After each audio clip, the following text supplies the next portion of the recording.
Hi friends, மாயா சீனு சீரியலை பற்றி தான் நம்ம இந்த வீடியோக்குள்ளே பார்க்க போகிறோம். வாங்க நம்ம வீடியோக்குள்ளே போகலாம். ரகுராமுக்கு செய்யக்கூடிய பூஜையை தனாவை வச்சு நல்லபடியாகவே மாயா செஞ்சு முடிச்சிருந்தாங்க. அடுத்து பார்த்தோம்னா மணியும் சிவாவும் வந்து சொல்லிட்டு இருக்கிறாங்க, இந்த மாதிரிக்கெலாம் பண்ணுவேன்னு சொல்லிட்டு நான் கொஞ்சம் கூட எதிர்பார்க்கவே இல்லை. எப்படியோ இந்த பூஜை நல்ல மாதிரிக்கு நடந்து போச்சு மருமகள் அப்படின்னு சொல்லிட்டு மணி வந்து சொல்லிட்டு இருக்கிறாங்க. அடுத்தங்க பார்த்தோம்னா கார்த்தியோட கேஸ் தான் வருது. அப்போ கார்த்தியை வந்து நீதிபதிக்கிட்ட அழைச்சிட்டு போகிறாங்க.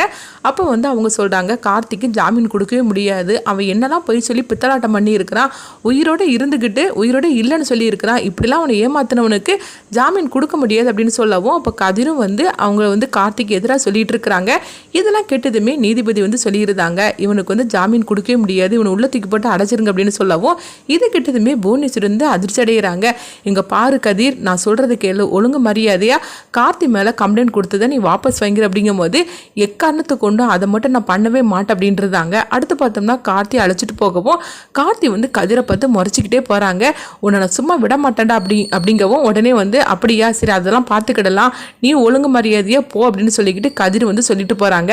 அடுத்து பார்த்தோம்னா இங்கே பசுபதி தான் காட்டுறாங்க. பசுபதி வந்து புவனேஸ்வரிட்டு சொல்லிட்டு இருக்கிறாங்க, இங்கே பாரு புவனா, எனக்கு இருக்கிறதே ஒரே ஒரு பையன், அவனும் உள்ளே போயிட்டான், நான் நம்மளும் யாருக்காக இருக்கணும், பேசாமல் நானும் வந்து எதையாவது சாப்பிட்டுட்டு நான் என் கதையை முடிச்சுக்கிடுது அப்படிங்கும் போது உடனே புவனேஸ்வரி வந்து அதிர்ச்சி அடைகிறாங்க.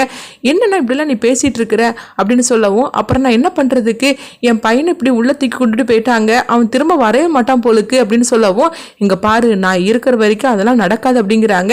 என்ன போனா நீ பண்ண போற, அந்த கதிர் தான் வந்து அதாவது அவன் மேலே கொடுத்துருக்கிற கம்ப்ளைண்ட்டாக வாபஸ் வாங்க மாட்டேன்ட்டு போயிட்டான், இவன் மேலே இருக்கிற கம்ப்ளைண்ட்டும் ரொம்பவே ஸ்ட்ராங்காக இருக்குது, அப்படி இருக்கும்போது என் பையனை நீ எப்படி தான் காப்பாற்ற முடியும் அப்படிங்கவும் உடனே புவனேஸ்வரி சொல்கிறாங்க, இது எல்லாத்துக்குமே காரணம் இந்த மாயா தான், அவளால் தான் நம்மளுக்கு இவ்வளோ பிரச்சனை அப்படிங்கும்போது அந்த மாயாவை நம்மளால் ஒன்றுமே பண்ண முடியாது அப்படிங்கிறாங்க. இப்படி சொன்னதுமே புவனேஸ்வரி வந்து ரொம்பவே கோபத்தோடு இருக்கிறாங்க. என்ன நான் சொல்லிட்டு இருக்கிறேன் அப்படிங்கும்போது, ஆமாம் அந்த மாயாவை நம்மளால் எதுவுமே செய்ய முடியாது, அதே மாதிரிக்கு இந்த மாயா இருக்கிற வரைக்கும் அந்த குடும்பத்தையும் நம்மளால் டச் பண்ண முடியாது அப்படிங்கிறாங்க. உடனே புவனேஸ்வரி சொல்கிறாங்க, மாயாவை எதிர்த்துட்டு போனால் தானே நம்மளுக்கு இந்த மாதிரிலாம் நடக்கும் அப்படிங்கவும், நீ என்ன புவனா சொல்கிற, எனக்கு ஒன்றும் புரியல அப்படின்னு பசுபதி சொல்லும் போது உடனே வந்து புவனேஸ்வரி சொல்கிறாங்க, மாயாவை எதிர்க்காம மாயாவுக்கு அதாவது அவளுக்கு ஆதரவாக நம்ம பேச ஆரம்பித்தோம்னா எப்படி ஆகும், அவன் நம்ம வழிக்கு வந்து தானே தீரணும் அப்படிங்கவும், இதெல்லாம் நடக்கிற காரியமா அப்படின்னு புவனேஸ்வரி சொல்லும் போது, அப்போ உடனே புவனேஸ்வரி சொல்கிறாங்க, அதாவது சாட்சிக்காரன் காலில் விளையிறத விடையும் சண்டைக்காரன் காலில் விழுறதே வந்து பெட்டர் அப்படின்பாங்க, அதனால நான் அதை தான் பண்ண போகிறேன் அப்படிங்கிறாங்க. நீ என்ன சொல்கிறேன்னு எனக்கு ஒன்றுமே புரிய மாட்டுக்கு அப்படிங்கவும், மாயா கிட்ட நான் நல்லவன் மாதிரிக்கு நான் வேஷம் போட போகிறேன், அப்படி போட்டு நம்ம வந்து எப்படியாவது கார்த்தியை நம்ம காப்பாற்றிடலாம் அப்படிங்கிறாங்க.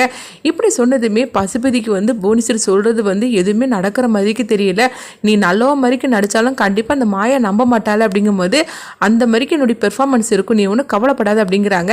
அடுத்துங்க பார்த்தோம்னா வந்து மாயா வந்து கதிரையும் தனாவையும் தான் பார்க்க போகிறாங்க.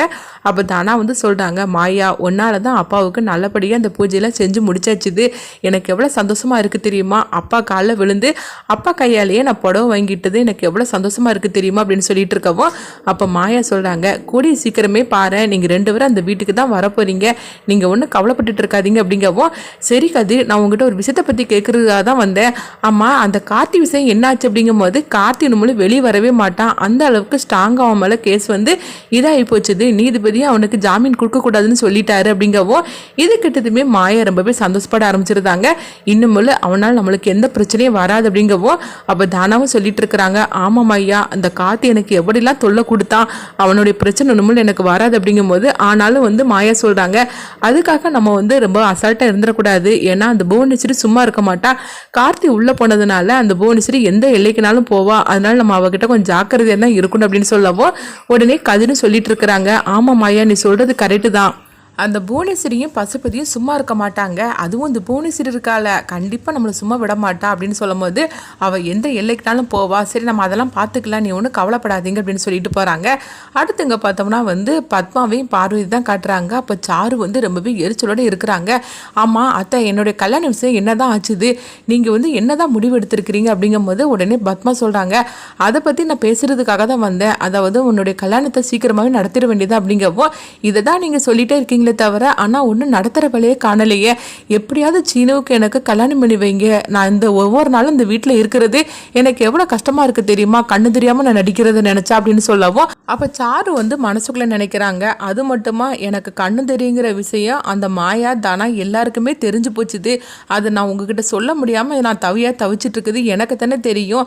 சீக்கிரமாக எனக்கும் சீனுவுக்கும் கல்யாணத்தை பண்ணி வச்சாதான் இந்த இதில் இருந்து எனக்கு விமர்சனம் கிடைக்கும் அப்படின்னு சொல்லிக்கிட்டு அவங்க மனசுக்குள்ளே நினச்சிட்டு இருக்கிறாங்க. என்ன சாரு நாங்கள் கூப்பிட்டுட்டே இருக்கிறோம், நீ என்ன யோசனையில் இருக்கிற அப்படின்னு பத்மா கேட்கும்போது, ஒன்றும் இல்லத்த, எனக்கும் சீனுவுக்கும் நீங்கள் எப்போ கல்யாணம் பண்ணி வைப்பீங்க அதை சொல்லுங்கத்த அப்படிங்கும்போது, நான் உடனே அதை பற்றி தான் நான் பேசுகிறதுக்காக போகிறேன்.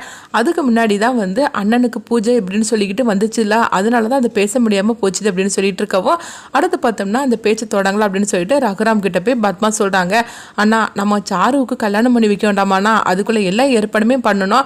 அதுக்கப்புறமா அதை எல்லாமே அப்படியே நின்று போச்சுது. அவள் கல்யாணத்துக்கு ஒரு டேட்டை ஃபிக்ஸ் பண்ணி நம்ம வந்து அந்த கல்யாண ஏற்பாடெல்லாம் பண்ண வேண்டாமா அப்படின்னு சொல்லவும், உடனே ரகுராமும் சொல்கிறாங்க, ஆமாம் பத்மா, மாப்பிள்ளோட்டுக்காரங்கிட்ட இந்த விஷயத்தை பற்றி நம்ம சொல்லிடலாம். அது மட்டும் இல்லாமல் ஜோசியரை வரவழைச்சி கல்யாணத்துக்கு ஒரு டேட்டையும் நம்ம ஃபிக்ஸ் பண்ணிடலாம் அப்படின்னு சொல்லவும், உடனே பத்மாவும் சரிண்ணா நான் மாப்பிள்ளோட்டுக்காரங்களுக்கு ஃபோன் பண்ணி வர சொல்லிடுறேன், அதே மாதிரிக்கு ஜோசியரை நான் வர சொல்லிடுறேன் அப்படிங்கவும், உடனே வந்து ரகுராமும் சரி அப்படிங்கிறாங்க. இங்கே பார்த்தோம்னா மாயா வந்து நினைக்கிறாங்க, ஓஹோ அடுத்தது கல்யாண வேலையை தொடங்கிட்டீங்களா, நீங்கள் எந்த எல்லைக்குனாலும் போங்க, ஆனால் உங்களால் ஒன்றுமே பண்ண முடியாது. ஆனால் சாருக்கு யார் மாப்பிள்ளைன்னு சொல்லிக்கிட்டு நான் தான் முடிவு பண்ணணும் அப்படின்னு சொல்லிக்கிட்டு மாயா வந்து அவங்களுக்குள்ள நினச்சி அவங்க சிரிச்சிட்டு இருக்கிறாங்க. அடுத்து இங்கே பார்த்தோம்னா சீனு வரவும், உடனே மாயா வந்து சீனுக்கிட்ட சொல்கிறாங்க, அடுத்தது வந்து உங்கள் அம்மா உனக்கும் சாருக்கும் கல்யாணம் பண்ணி வைக்கிறதுக்கு எல்லா ஏற்பாடும் பண்ண போகிறாங்க அப்படிங்கவும், என்ன மாயா நீ இந்த மாதிரிலாம் பேசிகிட்டு இருக்கிற அப்படிங்கும்போது, ஆமாம் பாரு சாருவுக்கு கல்யாணம் பண்ணி வைக்கிறதுக்காக எல்லா ஏற்பாடும் பண்ண போகிறாங்க, அப்படின்னா என்ன அர்த்தம், உனக்கும் சாருவுக்கும் கல்யாணம் பண்ணி வைக்கிறதுக்கு எல்லா ஏற்பாடுமே அத்தை பண்ண போகிறாங்க அர்த்தம் அப்படின்னு சொல்லிட்டு மாயா சிரிக்கிறாங்க.